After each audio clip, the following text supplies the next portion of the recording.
এক রাত্রেই সব শেষ। তারপরে মুশারফের নেতৃত্বে স্বল্পস্থায়ী অভ্যর্থনের মাধ্যমে শহীদ রাষ্ট্রপতি জিয়াউর রহমানকে ক্যান্টনমেন্টে বন্দী করা হয়েছিল।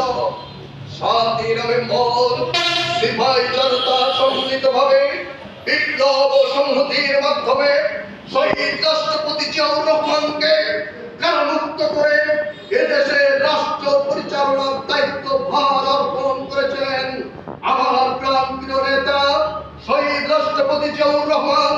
ক্ষমতায় এসেই সর্বপ্রথম বহুদলীয় গণতন্ত্রের মাধ্যমে ওই একদলীয় স্বৈরশাসন বাকশালের কবর রচনা করেছিল। সেই বহুদলীয় গণতন্ত্রের মাধ্যমে আজকে বাংলাদেশ আওয়ামী লীগ, বাংলাদেশের জামাত ইসলাম সহ সকল রাজনৈতিক দল তাদের রাজনীতি করার অধিকার ফিরে পেয়েছিল।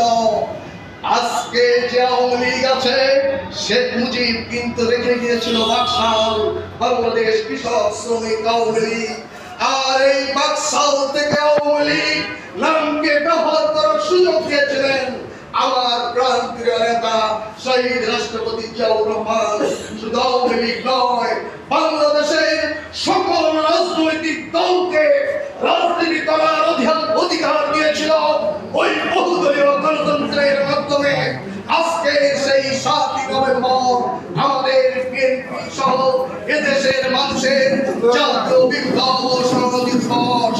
আজকের এই 7 নভেম্বরে জাতীয় বিপ্লব ও সংহতি দিবসের গুরুত্ব আলোচনা করছেন আমাদের কলারোয়া উপজেলা বিএনপির সাবেক যুগ্ম সাধারণ সম্পাদক, 5 নম্বর কেলাগাছি ইউনিয়ন থেকে নির্বাচিত সাবেক চেয়ারম্যান জনাব আশরাফ হোসেন।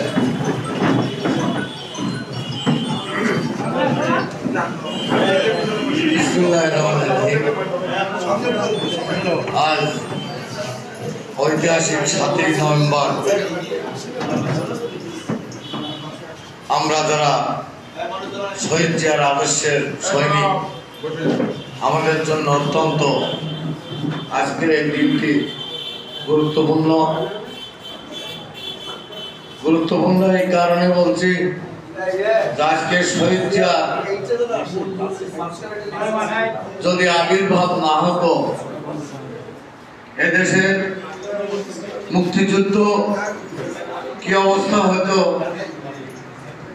একমাত্র আল্লাহ রাব্বুল আলামিন জানেন। আজ যদি শহীদ জিয়ার আবির্ভাব না হতো, ৭৫-এর পর দেশ যখন